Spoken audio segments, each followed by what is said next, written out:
Hi all, welcome back to a new topic from pediatric nursing, neonatal jaundice. Neonatal jaundice is a visible manifestation of hyperbilirubinemia. It is an important problem in the first week of life of an infant. High bilirubin levels may be toxic to the developing central nervous system and may cause neurological impairment even in term newborns. The types of neonatal jaundice. First one is physiological jaundice.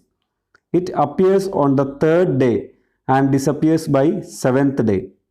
Physiological jaundice represents physical immaturity or physiological immaturity of the neonates to handle increased bilirubin production.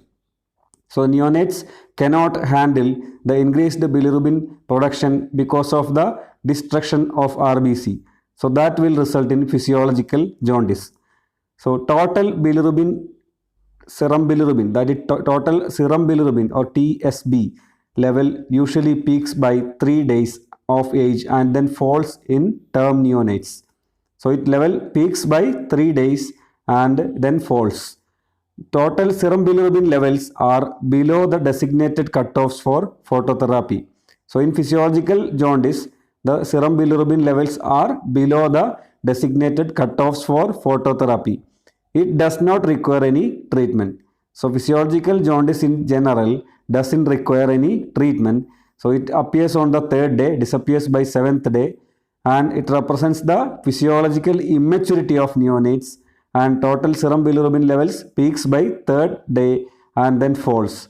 And serum bilirubin levels are below the cutoff level for phototherapy and it does not require any treatment. Next is pathological jaundice. Here the total serum bilirubin levels defined as pathological if it exceeds 5 mg per deciliter on the first day, 10 mg per deciliter on the second day, or 15 mg per deciliter on thereafter in term babies.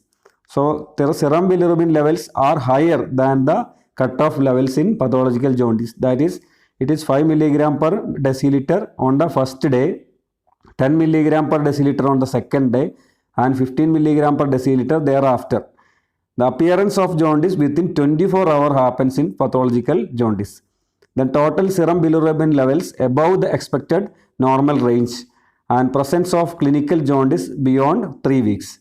Conjugated bilirubin, that is dark urine staining the nappy. So the conjugated bilirubin will be presented in pathological jaundice. So it is defined as the bilirubin level which exceeds the cutoff level and it appears within 24 hours and it is above the expected normal range and there is a clinical jaundice beyond 3 weeks if it is not treated. So that is regarding the pathological jaundice. Next are the causes for this jaundice, pathological jaundice. That is, important causes for jaundice in neonates include, first one is hemolytic, that is Rh incompatibility, then ABO incompatibility, G6PD deficiency, thalassemias, hereditary spherocytosis. So these are the hemolytic causes. The non-hemolytic causes include prematurity, extravasated blood, inadequate feeding, polycythemia, idiopathic causes, then breast milk jaundice. Approach to a jaundiced neonate. What we will do for a jaundiced neonate? All the neonates should be visually inspected for jaundice every 12 hours during the initial 3 to 5 days of life. So they have to be visually inspected for jaundice every 12 hours in the initial 3 to 5 days. Serious jaundice should be ruled out. Phototherapy should be initiated if the infant meets criteria for serious jaundice. Total serum bilirubin should be determined subsequently in these infants to determine further course of action. The management mainly depend upon the investigations. The first line investigation include total serum bilirubin, then blood groups of mother and baby if mother is O or Rh negative, then peripheral smear for evidence of hemolysis. The second line investigations include direct Coombs test detects the presence of antibody coating on the fetal RBC. Then hematocrit is decreased in hemolysis. Reticulocyte count increased in hemolysis. G6PD levels of RBC. Then other investigations include sepsis screening, thyroid function test, urine to rule out galactosemia, then enzyme or genetic studies for Crigler-Najjar, Gilbert and other genetic enzyme deficiencies which causes hyperbilirubinemia. The treatment of jaundice include, first one is phototherapy. It is started when the bilirubin level rises above 12 milligram percentage and discontinued when serum bilirubin level is around 10 milligram percentage. Special blue lamps, white light plus blue light with an output of 420 to 480 nanometer wavelength are the most effective. The wavelength is very important, 420 to 480 nanometer wavelength. Then bilirubin, that is indirect bilirubin, absorbs light maximally at the range and undergoes photoisomerization and is converted into less toxic polar isomer which is excreted into the bile. So there is photoisomerization of the indirect bilirubin when we are doing phototherapy and this is excreted into the bile. Phototherapy also converts bilirubin into lumirubin by structural isomerization. So first one is photoisomerization, next is structural isomerization by which it is converted into lumirubin and lumirubin is excreted into bile and urine without conjugation.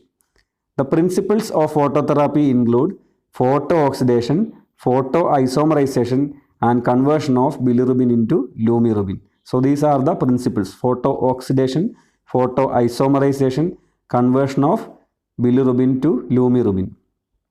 The precautions in phototherapy include the infant has to be kept 45 centimeter away from the light. So light and body distance is 45 centimeter. Cover the eyes to prevent retinal damage. Cover genitalia to prevent gonadal damage. Maintain hydration by breastfeed or RT feed or IV fluids. Monitor for loss of weight due to dehydration. The complications of phototherapy include dehydration, skin rashes, hyperthermia, retinal damage. Then another important term, bronze baby syndrome. What is bronze baby syndrome? It is the dark gray or brown pigmentation of skin, mucous membrane and urine following phototherapy. Bronze baby syndrome. Very, very important. Next is, after phototherapy, the second mode of treatment is phenobarbital therapy. It increases the concentration of ligandin in liver and thus it improves the conjugation of the unconjugated bilirubin so that it can be excreted. So that is phenobarbital. It induces hepatic microsomal enzymes and increases bilirubin conjugation and excretion. So there is ligandin concentration is increased, thereby increasing bilirubin conjugation and excretion. Then the third important method to treat is exchange blood transfusion or exchange transfusion. Removal of blood from the affected infant and replacing it with fresh blood from the blood bank, that is called exchange transfusion. It is used as a treatment for severe jaundice in newborn infants.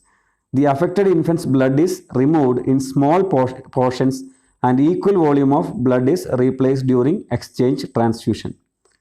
The indications for exchange transfusion include serum bilirubin if it is greater than 10 mg per deciliter within 24 hours or it is greater than 15 mg per deciliter within 48 hours. Then cord blood hemoglobin less than 10 mg per deciliter. Cord serum bilirubin greater than 5 mg per deciliter. Then rate of bilirubin increase is greater than 0.5 mg per deciliter per hour. Then regarding the volume of exchange, the exchange volume is generally twice the infant's blood volume, generally estimated to be 80 mg per kg. The total volume exchange should not exceed 1 adult unit of blood, that is 450 to 500 ml. Single volume replacement is 80 ml per kg and double volume replacement is 160 ml per kg. The route of exchange transfusion is, the route of transfusion should preferably be through umbilical vein, that is through umbilical vein by umbilical venous catheter line. So that is the route, very very important, it is through umbilical vein. The preferable route is through umbilical vein. It can also be given through scalp veins are also. Then blood group, importance of blood group in exchange transfusion is the group specific blood can be used. So mostly we use the same group as that of the infant, and the preferable group is group O negative. Group O negative blood is commonly used for exchange transfusion in hemolytic disease of newborn regardless of the blood group of the baby. So group O negative doesn't have any, it is a universal donor and does not cause any problems to the infant. Blood for exchange transfusion is preserved in CPD, that is citrate phosphate dextrose. And the method is blood should be freshly collected is the best method, and blood should be warmed to 37 degrees Celsius, and the entire transfusion set should be airtight and to be periodically flushed with heparinized saline, that is 1000 units in 100 ml. 15 ml of fetal blood is withdrawn first, followed by 10 ml to be pushed in return slowly. That is called a push-pull method, and taking at least 1 minute time for this one transfusion. So that is the amount to be infused. 15 ml is withdrawn, followed by 10 ml to be pushed in return. Every 100 ml of blood transfused 1 milli equivalent of sodium bicarbonate is given to combat the metabolic acidosis, and 1 ml of 10% calcium gluconate is given to prevent tetany due to transfusion of citrated blood. So we are giving citrated blood so that there can be chance for acidosis. In order to combat the acidosis, sodium bicarbonate and also calcium gluconate both are given. So sodium bicarbonate is given to combat the metabolic acidosis, whereas calcium gluconate is given to prevent the tetany. So serum bilirubin level should be estimated 4 hours after the transfusion and to be replaced as required. Then another word, very very important, Gilbert syndrome. It is a mild liver disorder in which the liver does not properly process the bilirubin. So it's a case of unconjugated hyperbilirubinemia. It's a mild liver disease, and here the conjugation of bilirubin is not happening adequately. It is unconjugated hyperbilirubinemia, and many people have no symptoms for this disease, and occasionally there is a slight yellowish color of the skin or whites of the eye may occur. So eye may, and also the skin have a slight yellowish color occasionally. That is the only symptom, and if you are examining, there is a mild hyperbilirubinemia, and it is called Gilbert syndrome. So it's a problem with the conjugation of bilirubin. Then another term, kernicterus, very very important. Unconjugated bilirubin crosses the blood-brain barrier and leads to necrosis of neurons caused due to the toxicity of unconjugated bilirubin. So there is unconjugated bilirubin. As a result, it causes a toxicity to the brain, and it crosses the blood-brain barrier and it damages the neurons. That is called kernicterus. So when jaundice affects the brain, it is called kernicterus, and phenobarbital is the drug of choice to prevent the kernicterus. So that's all in a brief idea about neonatal jaundice. So kindly study well, keep watching and updated with the new videos. If you have not subscribed this channel, please subscribe this channel. Thank you and all the best.